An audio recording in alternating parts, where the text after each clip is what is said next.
കഴിഞ്ഞ വർഷം 2024 എല്ലാ സോഷ്യൽ മീഡിയയിലും ട്രെൻഡ് ആയിട്ടുള്ള ടോപ്പ് 6 തമിഴ് സോങ്സ് ഏതൊക്കെയാണെന്നാണ് ഈ വീഡിയോയിൽ നോക്കാൻ പോകുന്നത്. നമ്പർ 6 തങ്കലാൻ സിനിമയിൽ നിന്ന് മിനുക്കി മിനുക്കി സോങ്. നമ്പർ 5 അമരൻ സിനിമയിൽ നിന്ന് GV പ്രകാശ് കമ്പോസ് ചെയ്തിട്ടുള്ള മിന്നലെ സോങ്. നമ്പർ 4 വേട്ടയൻ സിനിമയിൽ നിന്ന് അനിരുദ്ധ് കമ്പോസ് ചെയ്തിട്ടുള്ള മനസ്സിലായോ സോങ്.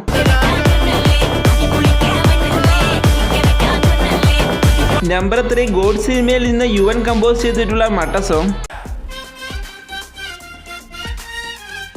നമ്പർ 2 രായൻ സിനിമയിൽ നിന്ന് AR റഹ്മാൻ കമ്പോസ് ചെയ്തിട്ടുള്ള വാട്ടർ പാക്കറ്റ് സോങ്. ഫസ്റ്റ് പ്ലേസിൽ എല്ലാ സോഷ്യൽ മീഡിയയിലും ഒരേപോലെ ട്രെൻഡ് ആയിട്ടുള്ള ഈ ആൽബം സോങ് ആണ്.